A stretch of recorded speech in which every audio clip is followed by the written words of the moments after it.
In this video, I'm going to present a detailed guide to collection interviews. So if you're applying for a job as a collection specialist or a collections agent, you've got an interview coming up, this video is going to help you prepare. So let's look at one of the most common questions that a lot of people have reported as having come up in their interview.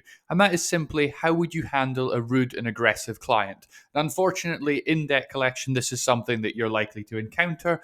People do get very defensive when you are asking for money when people are in financial distress. So you need to know how to deal with this, and they want to hear the right answer. So the first thing you say, and you reassure your interviewer that you're always going to do this, is that you will remain calm and be professional at all times. The next thing you say is that you will look to de-escalate. You want to calm the client down, you want to give them some space, you want to listen to them, and you don't want to talk over them, you don't want to shout at them, and you don't want to get angry and aggressive as well, because that's not going to lead to any success.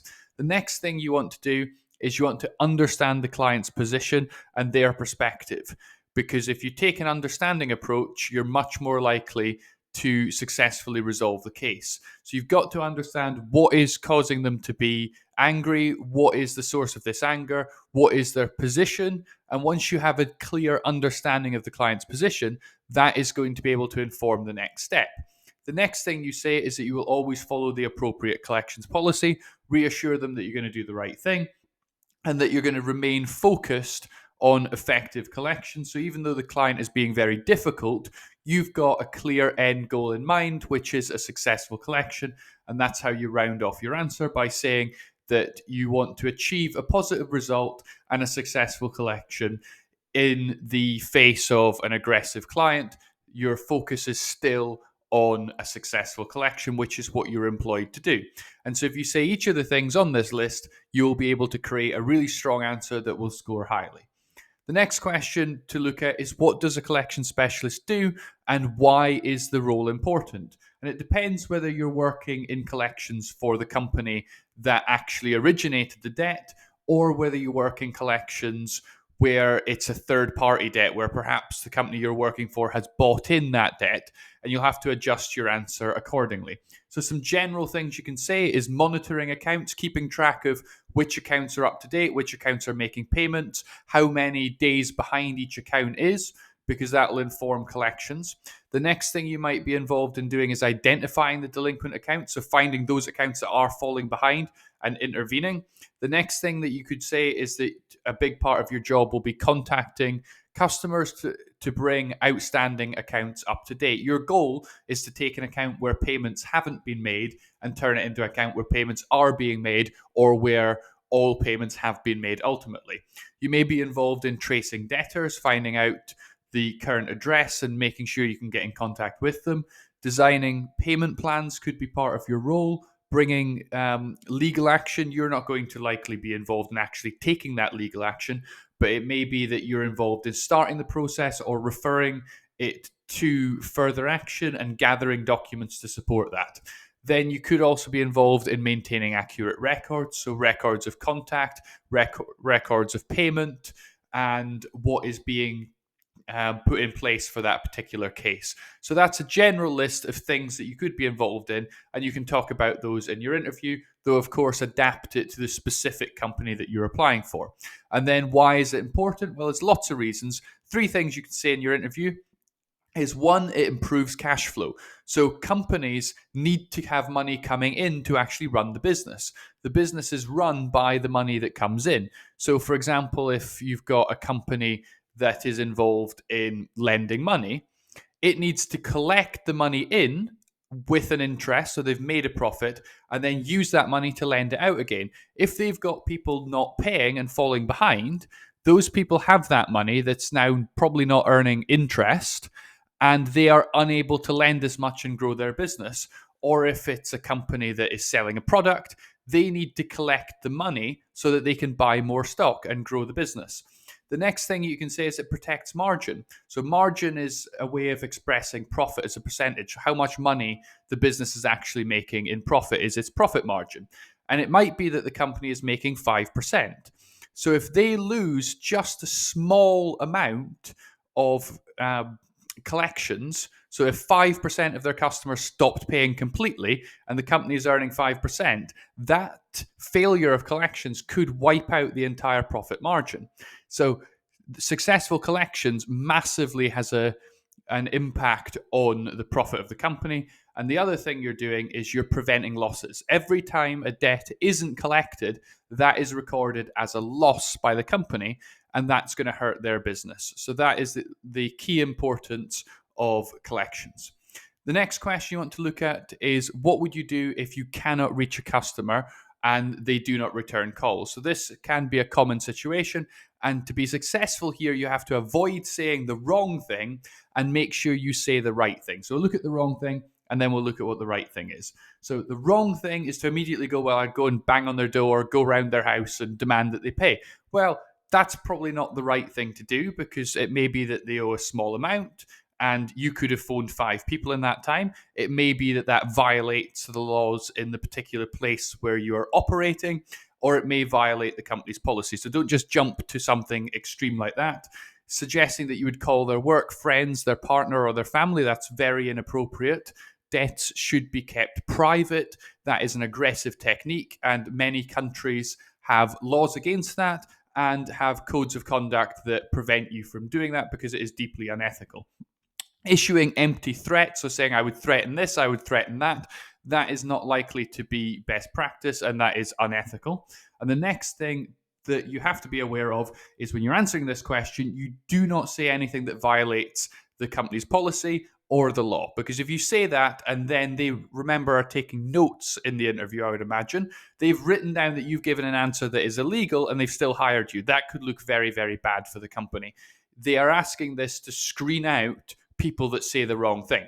So let's look at what the right thing is. The first thing you want to reassure them is it is essential to collect that debt. So just because the customer is not replying to your calls doesn't mean that that debt goes away. So a fundamental thing you have to be clear about is that the debt doesn't just go away because it's ignored. Even though you can't get in contact with the client, that debt is still there and it still needs to be collected. The next thing you want to say is that you have a duty to the client to collect the debt. If you're working for a company that takes on third-party debt and collects for other people, then you have been employed to collect that debt on behalf of the client.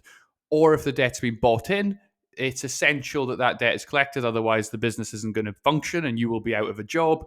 Or if you're working for a company in their collections department, if that debt is not collected, it's going to become a loss. So it's your job to be able to find some way to recover that debt. The next thing you would say is that you would consider the time of the call. So you might look at when have all the calls been made to this client. If they've all been made at the same time, perhaps you're calling at the wrong time. You have to try a different time to get into contact, or you may need to try some alternative communication. So that might be, for example, by letter, or it may be that you have inaccurate data, that you're using the wrong phone number and you have the wrong address, and then you have to go through a tracing process to validate that. And then the next thing you say, just to round off the answer, is that you would always follow company policies and debt collection laws. That's a very general thing, but it basically outlines that you're going to follow the right thing and you're not going to make up your own rules. You're going to stick to the policies and what you've been told in your training, and that's how you're successful. Avoid the wrong things, focus on the right things, and you'll get through this question really well. The next question is a very general question, but a very common question, and that is, what is your one greatest weakness?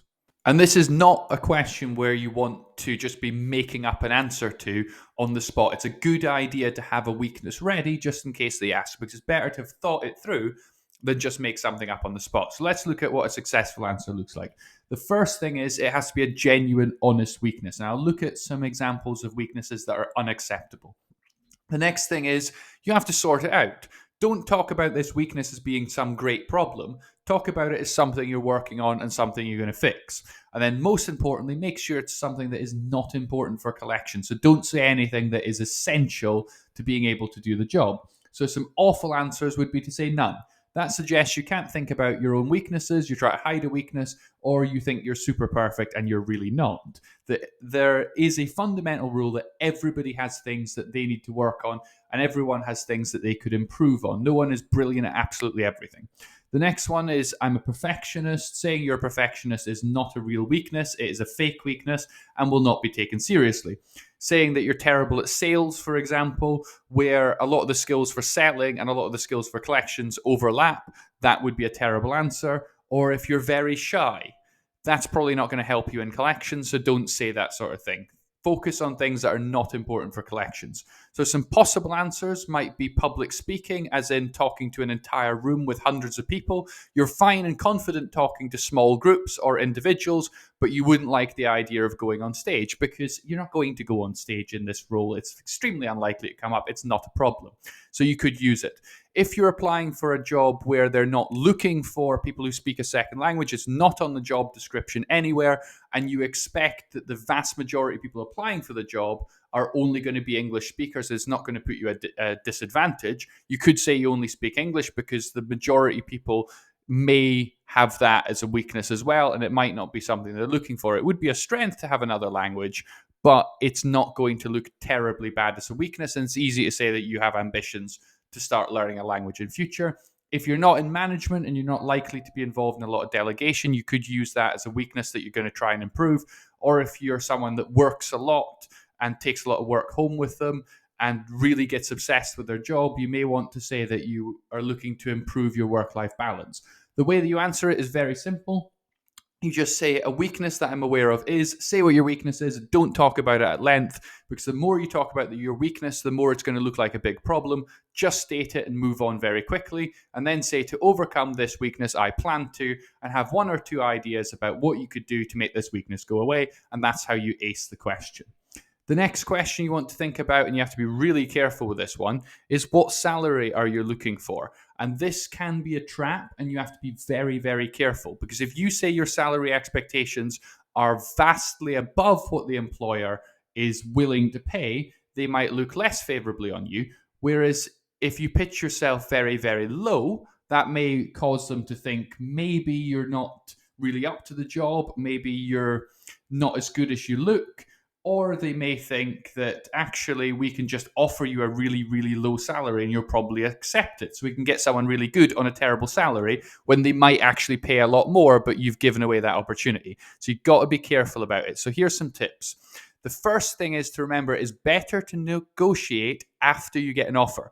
If they call you up and say, we really, really liked your interview, we're really impressed with you, we think you'd be absolutely perfect, we'd love to offer you the job, and then you start negotiating, you're in a much stronger position. Whereas if they're like, could be you, could be someone else, you're about the same, not really sure, and you're starting to negotiate and want higher than the person that's basically the same qualification and just as good as you, then that's going to make you look not very good. So you want to negotiate only after you get an offer. The next thing is don't give an exact value, because that exact value may be less than they're thinking, and you could be offered a lower salary, or it could be too much, and it suggests that there's no room for negotiation. So if they offer you the job, you're not going to accept it because you've got a very specific figure in mind. So if you're going to give numbers, give a range of what you would be open to.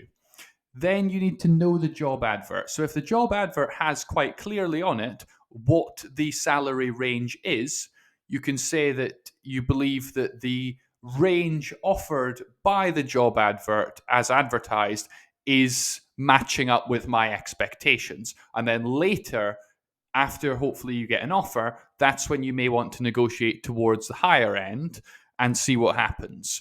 But you don't want to be saying that you want a salary much above the job advert, and definitely don't say anything below.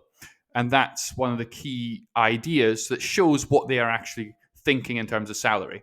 You want to know industry averages. So if you know what other companies are paying, so I would look on Glassdoor and you can get an idea for what the industry is paying and know the averages. So you can make sure that your expectations are in line with the industry and that you're being offered a fair salary. Because if you're being offered much, much lower than average and you are very strong at the job, then perhaps you could do better elsewhere, and you have to be careful about that. The other thing you can do is ask about variable compensation. So often in collections, the most successful collections people will be paid much more than people that are not very effective. So you may get a basic salary, But if you collect a lot and are really, really good at your job, you could get paid a lot more. And so you can talk about an interest in variable compensation. Because, of course, if you're brilliant at your job and you're bringing in loads of money for the company and you're asking to be paid more, but you're making them large amounts of money, that is a very different conversation than asking for a large salary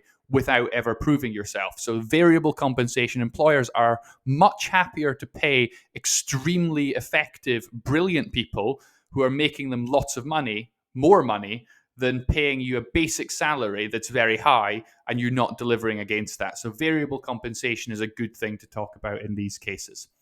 The next question you want to be prepared for is, why did you leave your last job?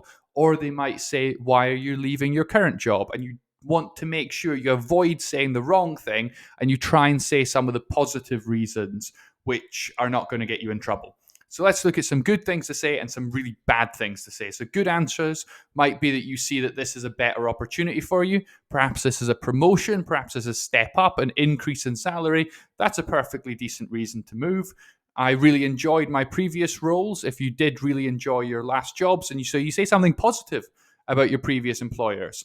You may be relocating, you're moving to another city. Perhaps your partner has got a job in another city and you're moving to join them. That's a perfectly reasonable reason to move. So you say you really like your previous job. However, because of family circumstances, I am looking to relocate here. And then you make it clear that you're excited to work for this company and you're applying here because you want to work for this job. And so you'd leave your current employer in order to take this new exciting opportunity. So bad things that you must never say is, don't give any idea that there was any disagreements or conflicts, or that something gone wrong in your previous role, that you had an awful manager. Your manager may have been the worst person in the world. They may actually definitely be awful, but you don't mention that because you're being interviewed by a manager and they wouldn't like you going to another interview and talking badly about them. A manager will not like people that go around talking negatively about their managers. That just doesn't look very good. Saying that the company was terrible, complaining about your co-workers, even if you did have genuine problems with them, that's not going to go down well. Or saying anything negative or critical about a former employer. You never do that. Never ever say anything negative about any of your previous employers, because that will just go down negatively and could cost you the job. So even if your last job was awful, never say anything negative about them in an interview. Now is not the time to have a moan and a complaining session about your previous bosses. So stick to what's on the good list. Don't say anything on the bad list, even if it's true, because it will hurt your chance of getting the job. And that's how you survive this question. You want to look at surviving this question rather than acing it, because there's no great answer to it. There is just bad answers and okay answers. And that's how you get through it. There's this very, very simple question, which is they may ask general questions around, would you do this illegal or unethical thing? And the simple answer is to say no. So sometimes they throw out trick questions where they're like, would you do this in order to collect more? Would you do this thing that is illegal? And they're basically looking for someone that says no, because remember, they're taking notes. These will be recorded, and they cannot employ people that are saying in an interview that they would break the law. So these can be used as a negative screening question. And then before we finish, here are some good questions that you could ask after the interview. So one question you could say is, I remain very interested in this role and would like to know what the next steps are in your hiring process. You could ask, can you tell me more about the team you have in your collections department and what training is given to new hires, and show a real interest in the training that you can get. You could say, could you recommend anything that I should do to prepare if successful, to ensure that I'm well prepared? Show that you really care about being very well prepared for the job. And if they suggest anything that you could do, make a commitment to do that. And that's really positive. The next thing you could ask is, what characteristics and approaches do your most successful collections agents use? And then you can learn from that and show that you have the same skills as the people that are very, very successful. And that can be a positive way to end your interview. And then last thing you need to do is offer warm and sincere thanks for the interviewer's time and end the interview on a positive, happy note. Because if you end on a good, positive note, it sets the stage up very well for a potential offer. If the interview ends negatively, you're probably not going to get the job. But if you can end it positively, that really does help your chances. Things you avoid asking about is time off. You don't want to be discussing, can I have days off before you've even got the job, delaying your start date, and you want to avoid as much as possible trying to negotiate your salary until you've been offered the job. So I hope this was helpful to you. I wish you the best of luck in your collections interview, and I would appreciate if you like and subscribe if you did find it helpful. And finally, thank you very much for watching.